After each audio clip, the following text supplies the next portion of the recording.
Don't forget, you guys, don't beat the pilot. So anyway, everybody, if you want to just kind of come in here and circle around, this is where the pilots work, okay? So what they'll do is they'll come in here before their trips, and they'll get themselves organized for their trip. They'll look at the weather, they'll look at their crews and such, they'll look at what their day is. All these computers back there are computers that the pilots use to gain that information and such, okay? When they get done doing that, that big wall in the back with the mock-up of the cockpit and such, that's our training room, okay? So that's where the pilots train, because the pilots are constantly training. They're always going to school because things change. So that whole wall in the back is full of all of our training materials and such. So when they're down here and they're in between trips, or if the weather's bad and their flight's delayed, that's usually where they're working back there, okay? So that's the area where they're back there working. You can see some pilots working there right now. The average pilot comes in here an hour before their departure and prepares himself for the flight, okay? We have the pilot mailboxes. Those are what those files look like there.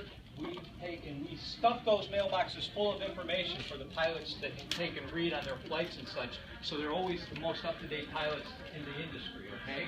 So we're constantly giving them information and such.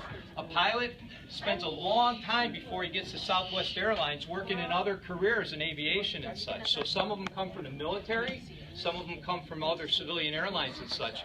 But this is not the first rodeo for any of our pilots. All our guys and gals here are highly experienced pilots before they ever come to Southwest Airlines. And we're pretty proud of our pilots. I can't even tell you how proud we are of them. They're pretty amazing people. And like I say, that board in the back, where you see all the postcards around it, that's our adopted pilot board. I told you about the adopted pilot program when the pilots go into their classrooms.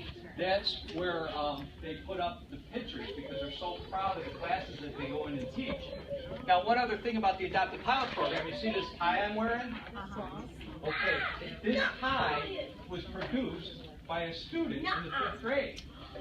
So every year, the kids in the 5th grade compete against each other if they're involved in the adopted pilot. They compete against each other to take and design the tie for the next year's adopted pilot class. So yeah, we constantly have a fresh entree of ties. So, and they're all colorful and they're all magically well designed and such. And the winner of the tie gets her name on the back of the tie. It's always a girl who wins the tie contest. I don't know why, but for some reason girls are more. Girls rule. I think they do rule. Ask my wife. They definitely rule. But it's always a girl that winds up winning the tie contest. It hasn't been a boy in a number of years, and I'm kind of getting nervous about the male species right now. So, anyway, there's one of our instructor pilots right there. That's Captain Greg back there. He's always down. He works in the simulators training pilots for us and such. So, he's usually not here in our domain here. He comes in here and goes out. He's kind of like a secret agent.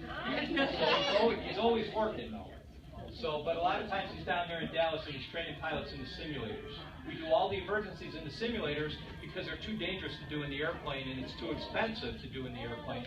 And as I told you before, we try to keep the ticket prices nice and low so you guys can afford to fly on us. Yeah. So that's important. So anyway, anybody have any questions now that I brought you someplace where nobody ever gets to come except Any questions at all? Uh-oh. What kind of question do you have for us?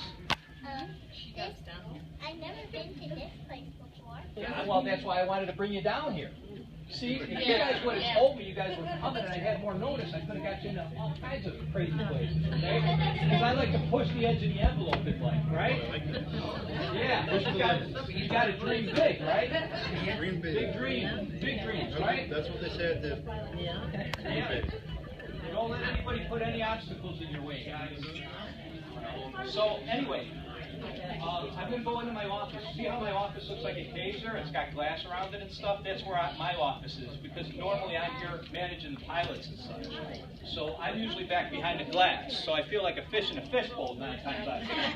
But I'll get some of my cards for you so you have them so you know about adopted pilot and such. And you guys are going to be going to lunch pretty soon, so I don't want to keep you. But think about some questions. If you have any questions, I'll be right back, okay?